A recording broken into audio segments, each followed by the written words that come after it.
Assalamualaikum warahmatullahi wabarakatuh. Perkenalkan, saya Elis Fauziah. Saya yang akan mengampu mata kuliah Ekonomi Mikro setelah ujian tengah semester.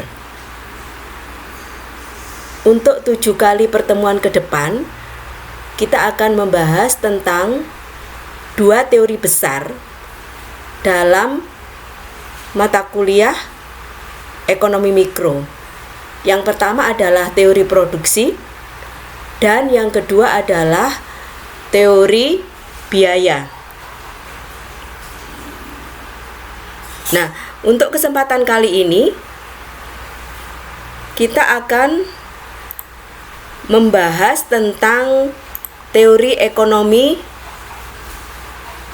produksi atau teori produksi. Kenapa kita belajar tentang teori produksi? Kalau saudara ingat bahwa mata kuliah ekonomi mikro itu merupakan mata kuliah yang mempelajari bagaimana perilaku seorang konsumen dalam melakukan kegiatan konsumsinya dan bagaimana perilaku seorang produsen dalam melakukan kegiatan produksinya.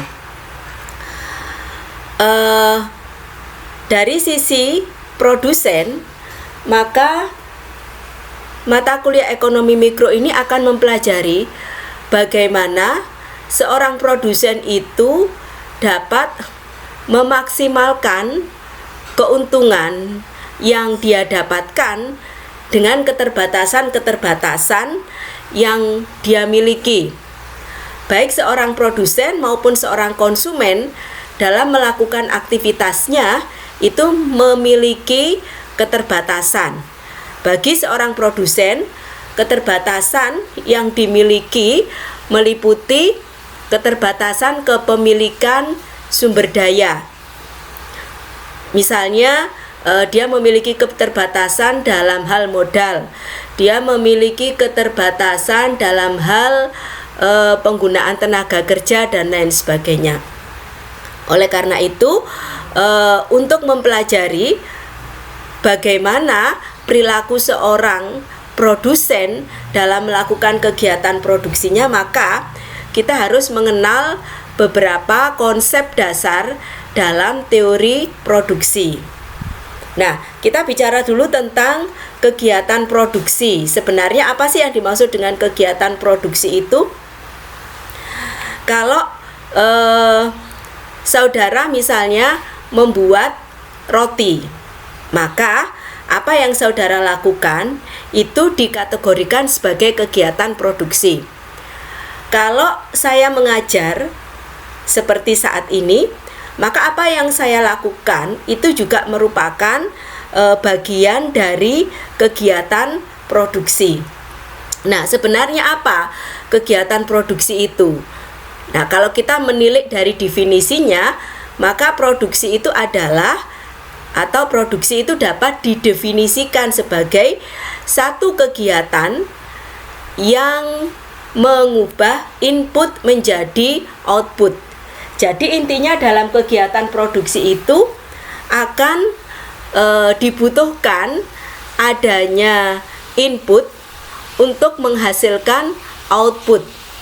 Kalau kita ingin membuat roti, maka kita membutuhkan beberapa input. Misalnya saja kita butuh tepung, kita butuh gula, kita butuh telur, kita butuh tenaga kerja, kita butuh bahan bakar. Nah, semuanya itu dikategorikan sebagai input. Nah, input ini akan dipergunakan untuk menghasilkan roti. Maka rotinya itu adalah output. Jadi, kegiatan yang dilakukan untuk mengubah input menjadi satu output, maka kegiatan yang dilakukan itu dapat didefinisikan sebagai kegiatan produksi.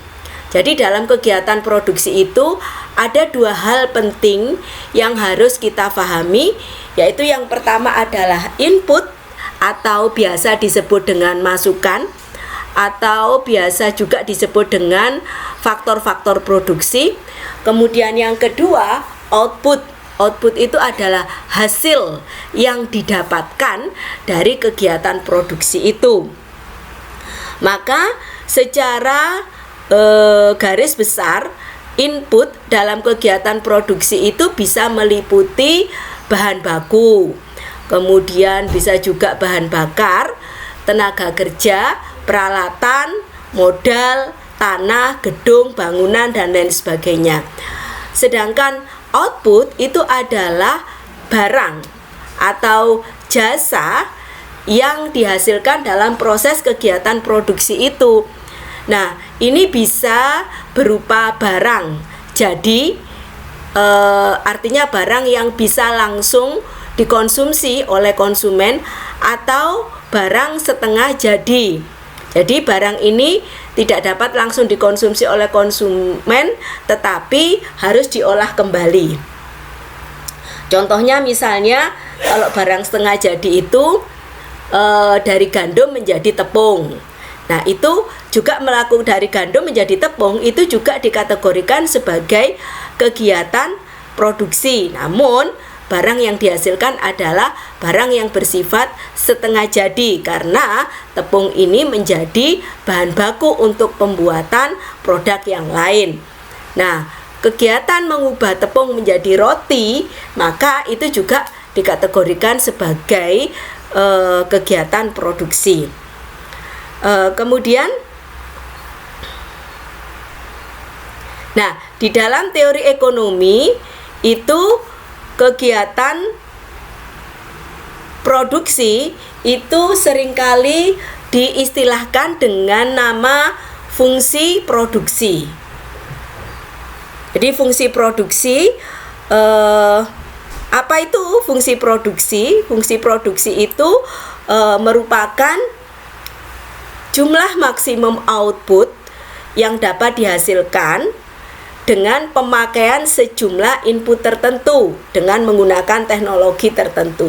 Jadi fungsi produksi ini sebenarnya menggambarkan terjadinya atau menggambarkan adanya hubungan antara input yang dipergunakan untuk menghasilkan jumlah output tertentu. Jadi kalau input yang dipergunakan itu dalam jumlah tertentu, maka berapa besarnya output maksimum yang bisa dihasilkan dengan menggunakan tingkat input itu, maka itu didefinisikan sebagai fungsi produksi.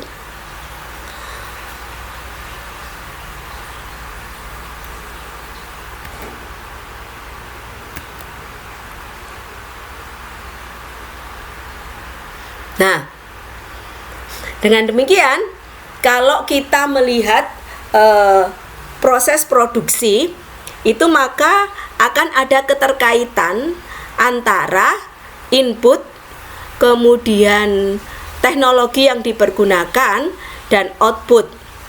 Jadi input seperti yang saya jelaskan tadi itu adalah keseluruhan komponen yang dibutuhkan dalam satu kegiatan produksi untuk menghasilkan tingkat output tertentu. Nah, di tengah-tengahnya antara input dengan output itu ada teknologi. Teknologi yang dipergunakan untuk mengolah input ini tadi menjadi output. Nah, kalau kita bicara dalam ekonomi itu tentu saja berkaitan erat dengan bentuk matematikanya. Jadi fungsi produksi itu kalau dibentuk dalam fungsi matematika, maka bisa disimbolkan dengan Q sama dengan fungsi dari K, L, X, E. Jadi Q ini menunjukkan tentang produksi atau produk ya. Q ini menunjukkan produk atau output. Sedangkan output itu besar kecilnya tergantung kepada besar kecilnya input yang dipergunakan. Dalam hal ini, input yang dipergunakan itu misalnya bisa kapital atau modal, labor atau tenaga kerja, bahan baku, dan keahlian kewirausahaan. Apakah input itu jumlahnya hanya ini saja? Nah, sebenarnya kalau dalam konteks makro, maka kapital ini kalau kita bicara tentang modal itu komponennya banyak sekali. Modal itu bisa berupa gedung, bisa berupa peralatan, bisa berupa mesin, bisa berupa uang, dan lain sebagainya. Sedangkan tenaga kerja ini adalah curahan jam kerja yang diberikan dalam kegiatan produksi. Nah, tenaga kerja ini kalau di dalam pertanian itu bisa tenaga kerja buruh, bisa tenaga kerja dari dalam rumah tangga, atau bisa tenaga kerja dari luar. Kemudian bahan baku ini adalah bahan-bahan yang dibutuhkan untuk membuat sebuah produk.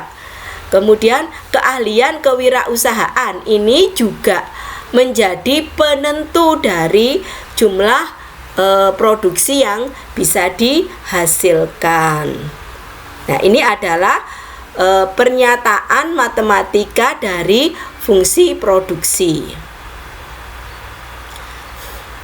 Nah, kalau kita bicara tentang input, itu sebenarnya input itu dapat dikategorikan menjadi dua kelompok besar, yaitu yang pertama adalah input variabel dan input tetap. Input variabel itu adalah input yang jumlah penggunaannya bisa dirubah-rubah sesuai dengan kebutuhan. Misalnya saja pupuk, tenaga kerja, kemudian bahan baku itu bisa dikategorikan sebagai input variabel. Sedangkan input tetap itu adalah input yang sulit untuk ditambahkan atau dikurangi jumlahnya. Seperti misalnya tanah, gedung. Karena tanah dan gedung itu membutuhkan waktu yang lama untuk bisa menambah atau menguranginya.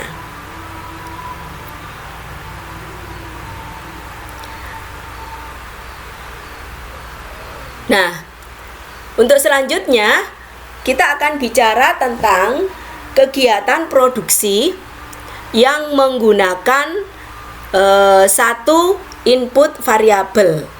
Jadi rata-rata sebenarnya kalau kita bicara tentang produksi, itu rata-rata input yang dipergunakan itu lebih dari satu. Namun untuk kali ini kita akan belajar yang sederhana terlebih dahulu, yaitu kegiatan produksi yang hanya melibatkan satu macam input saja. Nah, kalau ditulis secara matematika, Q itu merupakan fungsi dari X. X itu misalnya bisa bahwa produksi itu merupakan fungsi dari tenaga kerja saja. Nah, berkaitan dengan produksi yang menggunakan satu input variabel ini, maka kita harus mengenal beberapa istilah dalam analisis produksi. Jadi, untuk menganalisis apakah kegiatan produksi yang dilakukan oleh produsen itu ada tambahan nilainya atau tidak, efisien atau tidak, maka kita harus mengenal beberapa istilah yang sering dipergunakan untuk menganalisis kegiatan produksi. Istilah yang pertama adalah produk total. Apa itu produk total? Produk total itu adalah jumlah total barang atau output yang dihasilkan dengan menggunakan sejumlah input tertentu. Jadi kalau misalnya saya menggunakan input sebanyak 2, outputnya sebanyak 10, maka 10 itu dikatakan sebagai produk total. Nah, secara matematika produk total itu sama dengan Q atau sama dengan output. Kemudian ada istilah lain yaitu produk marginal. Apa itu produk marginal? Produk marginal itu adalah perubahan output yang dapat dihasilkan sebagai akibat dari perubahan input yang dipergunakan. Jadi dalam kegiatan produksi itu seringkali produsen itu menambah atau mengurangi jumlah input yang dipergunakan. Nah, kalau produsen membuat keputusan untuk menambah atau mengurangi jumlah input yang dipergunakan, maka itu juga akan berdampak pada penambahan atau pengurangan output yang dihasilkan. Maka istilah itu kita kenal dengan nama produk marginal atau disingkat dengan PM. Nah, rumus secara matematikanya itu adalah delta Q per delta X, di mana delta itu adalah perubahan output yang dapat dihasilkan sebagai akibat dari perubahan input yang dilakukan oleh produsen. Jadi ada kalanya dalam kegiatan produksi itu produsen menambah inputnya atau mengurangi inputnya. Nah, kalau itu yang dia lakukan, maka dia akan berdampak pada output yang dihasilkan, jumlah output yang dihasilkan. Maka istilahnya itu adalah produk marginal. Kemudian yang lain adalah produk rata-rata. Produk rata-rata itu adalah rata-rata jumlah output yang bisa dihasilkan dengan menggunakan sejumlah input tertentu. Rumusnya secara matematika adalah PR sama dengan Q dibagi dengan X. Jadi adalah jika misalnya X-nya itu 2, Q-nya 10, maka produk rata-ratanya adalah 5. Artinya berapa output yang dapat dihasilkan per satuan input yang dipergunakan. Jadi kalau misalnya tadi input yang dipergunakan 2, hasil outputnya 10, maka per satu input itu yang dapat dihasilkan adalah 5. Itu adalah produk rata-rata. Kemudian istilah lain lagi yang dipergunakan untuk menganalisis kegiatan produksi adalah elastisitas produksi. Elastisitas, dulu saudara pernah belajar tentang elastisitas permintaan, elastisitas penawaran. Nah, sekarang ada elastisitas produksi. Nah, elastisitas produksi itu menunjukkan prosentase perubahan output yang dapat dihasilkan sebagai akibat dari prosentase perubahan input. Jadi kalau inputnya itu berubah sekian persen, maka outputnya berubah berapa persen. Maka kalau kita sudah menyatakan dalam bentuk atau dalam satuan prosentase, maka kita sedang membicarakan tentang elastisitas produksi, di mana secara matematika elastisitas produksi itu merupakan produksi marginal dibagi dengan produksi rata-rata atau PM per PR. Nah, ini merupakan ilustrasi hubungan antara output dengan input yang dipergunakan. Katakanlah misalnya ada seorang produsen yang ingin membuat sebuah produk dengan menggunakan satu input variabel.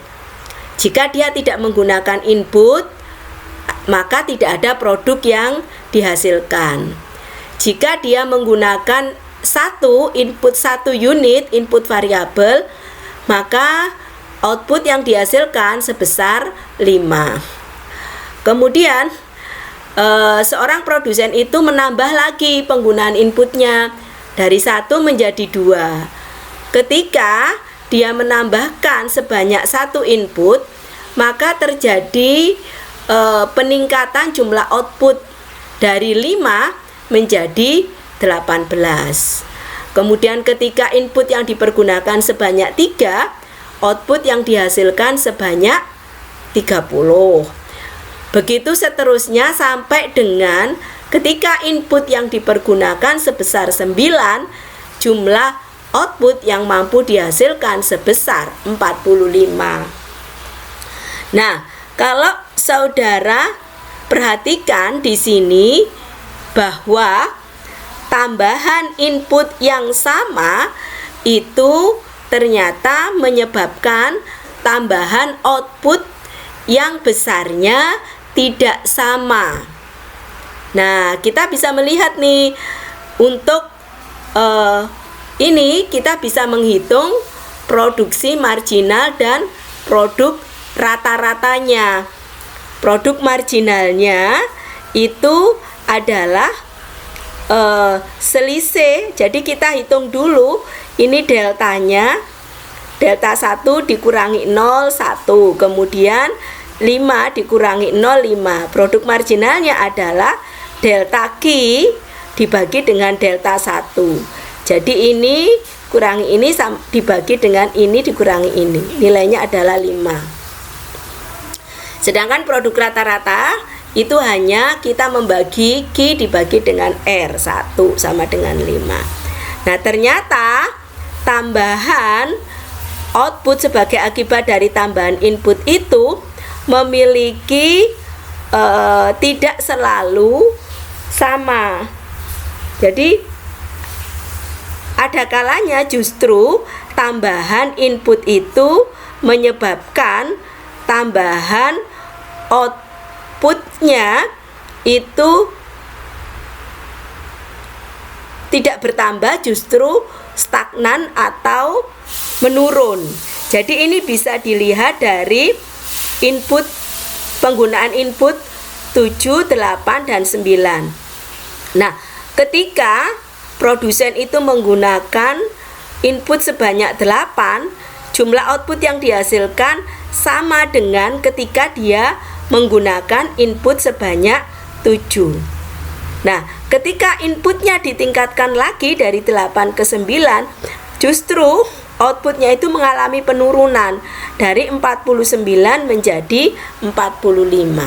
Ini artinya bahwa tambahan input itu belum tentu akan selamanya meningkatkan output. Ada kalanya tambahan input yang diberikan justru mengurangi output yang dihasilkan. Sebagai ilustrasi, misalnya ada seorang peternak ayam. Kemudian dia memberikan makan ayamnya dengan dedak misalnya. Itu ketika dedak yang diberikan sebanyak 1 sendok, maka bisa meningkatkan produksi, akan menghasilkan ayamnya itu akan menghasilkan misalnya telur sebanyak 5.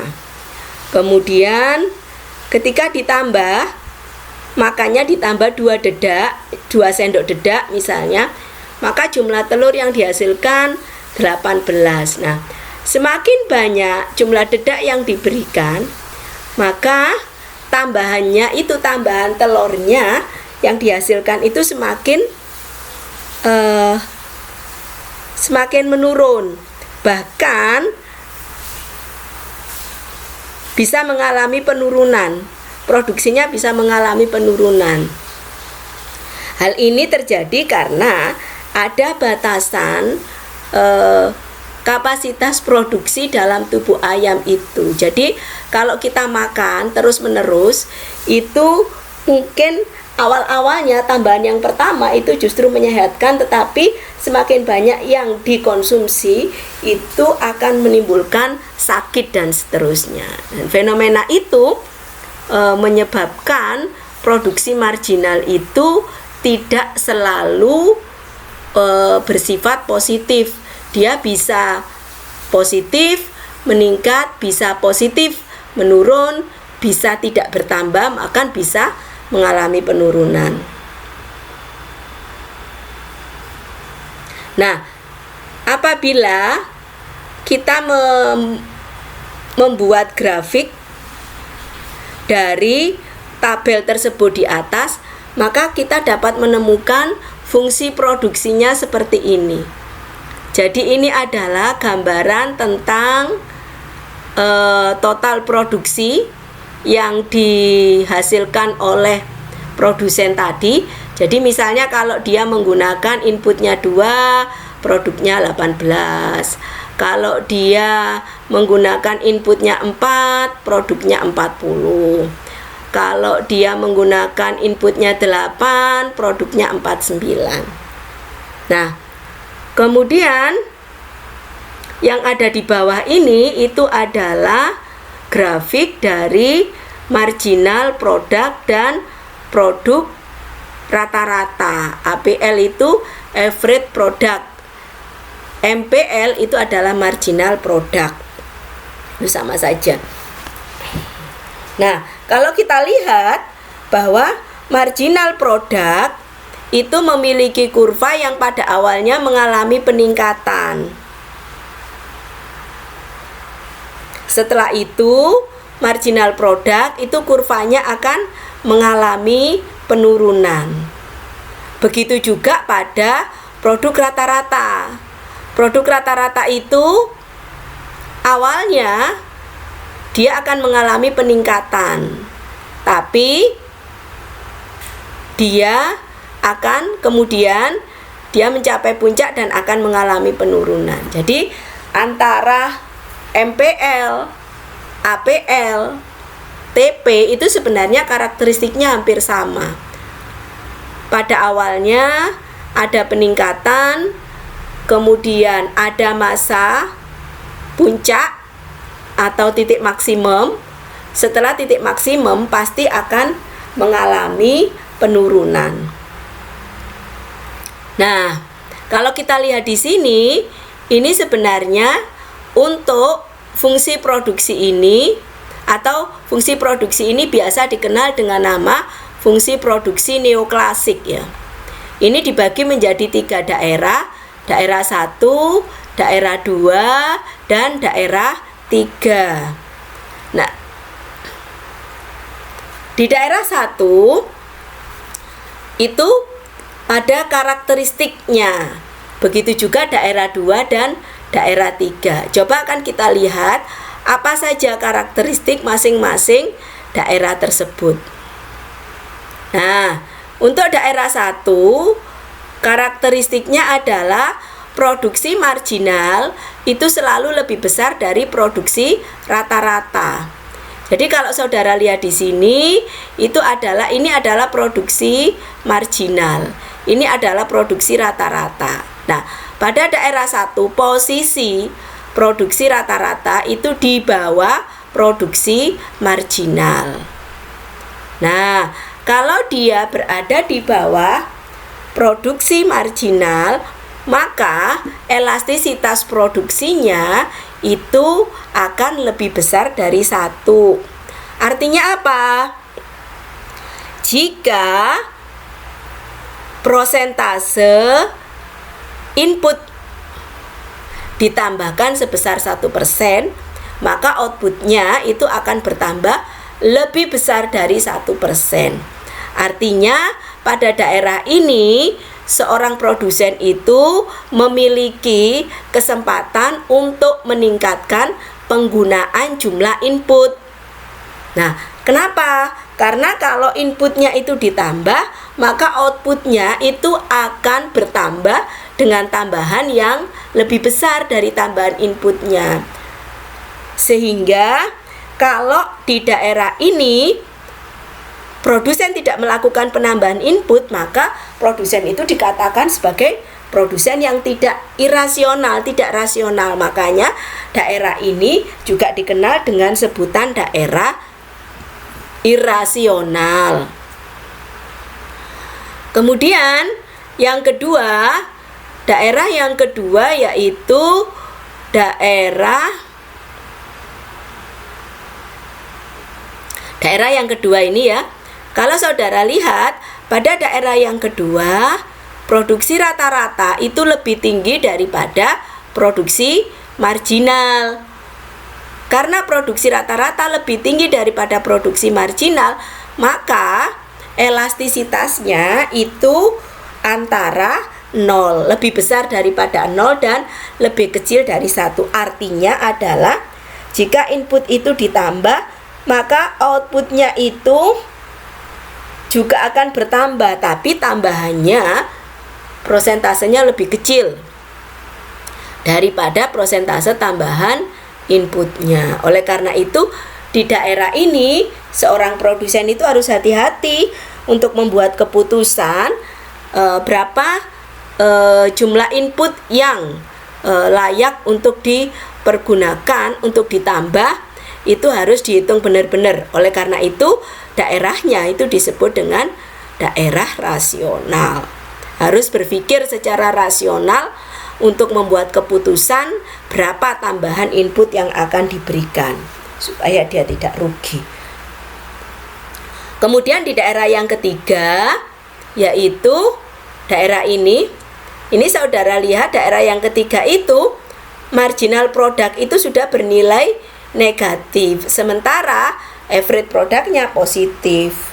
Sehingga kalau begitu maka elastisitas produksinya itu pasti negatif karena produksi marginalnya itu negatif.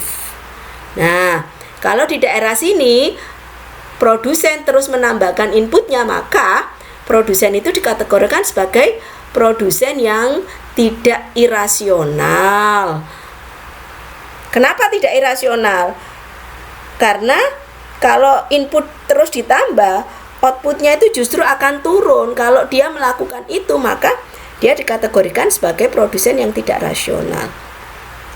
Maka di antara ketiga daerah itu ada yang namanya daerah perbatasan. Daerah perbatasan 1 dan 2. Daerah 1 dan 2 ini adalah terjadi ketika produksi rata-rata ini berpotongan dengan produksi marginal, sehingga di daerah 1 dan 2 daerah perbatasan ini elastisitas produksinya sama dengan 1. Nah, kemudian ada daerah perbatasan 2 dan 3. Daerah 2 dan 3 perbatasannya adalah ketika produk marginal itu sama dengan 0. Sehingga daerah perbatasan ini elastisitas produksinya sama dengan 0. Nah, mungkin itu yang bisa saya sampaikan untuk awal pertemuan kita membahas tentang teori produksi. Untuk selanjutnya besok kita akan diskusi melalui Google Classroom kita. Nanti akunnya akan saya bagikan melalui kelompok. Saya akhiri, terima kasih. Assalamualaikum warahmatullahi wabarakatuh.